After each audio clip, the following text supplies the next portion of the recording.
Got those promised highlights for us, huh? That big win for IU? We most certainly do. And a little bit later, we'll have Don and Jerry. But first, let's take a look at the highlights in this one. The pride of the Hoosier State won tonight 63-50 over North Carolina. Let's take a look at those highlights right now. This was an exciting game all the way. Believe me, the Tar Heels scored the game's first hoop of the contest behind the play of Al Wood and Big James Worthy. They opened up a 16-8 lead on this one. They worked the ball inside there in the early going. But the Hoosiers, playing their aggressive brand of defense, battled back. And behind the play of Landon Turner and the outside shooting of Randy Whitman, they tied it up at 22 apiece. Yes, sir. And then, right at the buzzer, Whitman hit a jumper to give the Hoosiers their first lead of the ball game at 27-26 at halftime. The Hoosiers came storming out in the second half, just as they did against LSU in the semifinals. And it was Isaiah Thomas who led them, making 2 consecutive steals for easy layups. He ended up with 23 points. And his cohort in the backcourt, Randy Whitman, popped him from the outside as the Hoosiers jumped to a 39-30 lead and went on to victory. It was like our Maryland game. We got down 6 or 8-0 in a Maryland game, and we didn't take a timeout. And I was thinking about that at the beginning of the ball game. I didn't want to take a timeout to start with, and then we got back in the game. Then Carolina pulled away at 16-8, and I really thought that that was a crucial point in the whole game for us. I thought that when we moved back into a tie game and Whitman hit the shot at the end of the half, that we were in good shape when we went off the floor. I think Carolina had a chance to take us out of the game in the first half, but our kids did a heck of a job hanging in there and just didn't let them do it. The second half was the key for us. I think Isaiah got a couple of steals that really sparked it for us. We just sustained our play in the second half and kept things going, and then we just kept our spread offense. We played hard on defense. We made them make a lot of turnovers. Here we are, #1. What do you have to say back to the guys in Indianapolis? Hey, fellas, back in Indianapolis, it feels good. That's all I can say.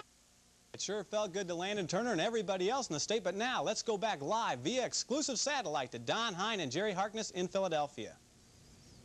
Live by satellite from the Spectrum in Philadelphia, Pennsylvania, Don Hein, Jerry Harkness. Jerry's been hustling his body back and forth here with just interviews. What did you think of the game overall, Guy? Well, just about as expected, Don. No doubt it was a strategy. Dean did a good job with the talent he had, but the big play, I think, and the key strategy is moving Randy Whitman to forward. Yeah. And, of course, that gave the team speed, and it put Thomas at a guard who played a heck of a ball game at that position. So, actually, at the time, it might have been a bonus for Kitchell to have gotten 3 quick fouls. For this type of a game, definitely so. There's so many combinations that Coach Knight has developed, but this particular combination was good for North Carolina. Okay, we're in the action footage right now here, Jerry. I thought another one of the keys was the fact that IU shot 36% in the first half and was a point ahead after North Carolina had shot 50%. I just talked to Coach Knight about that, and obviously Isaiah Thomas was 1 for 7 during that particular run, and he knew that Isaiah would come back, and obviously, as you saw, Isaiah did come back, and he came back strong. He's a tough player. Got 23 points after having only 4 in the first half, and Randy Whitman with 16 points, just an extraordinary game. And Landon Turner, I thought that Ray Tolbert played badly in the tournament, but he was a guy that just hung in there and played, you know, just hung in there. And I think the reason for that, Don, is he's a senior. That's and he's right. been under Coach Knight for 4 years now, and he knew that if you're playing poorly, there are other things that you can do to help the team. On the other side of the ledger, it must be really awful for the North Carolina people after having been here, what, 5 times now and not having won it? Well, as far as Coach Knight is concerned, he'll just have to come back next year. You know how Coach Knight thought about it. And it was strange. I saw Coach Knight out there with John Havlicek, and they, of course, played with Ohio State back in 1962. And John was telling me he always had that competitive and that desire and that urge. So this is the way he feels about that particular game, that North Carolina just has to come back next year. It's been nice covering the tournament with you. Oh, I enjoyed this. Okay, and the folks, I hope, enjoyed the live coverage we had here, too. Let's go back to Indianapolis, Jerry. Good job, fellas, on that one. And while IU fans at the Spectrum came alive in Philadelphia, those less fortunate kept the spirit alive on the Bloomington campus. Bill Gephardt reports. NBC expected 50 million viewers tonight, and at the IU Bloomington campus, we found more than 100 of them. They packed into the Men's Association trophy room at the Student Union, perched in front of a television.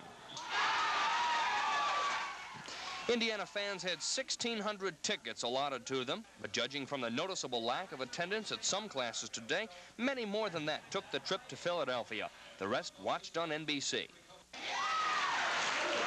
I always want to see him win. I'm not used to all the hollering and yelling and everything.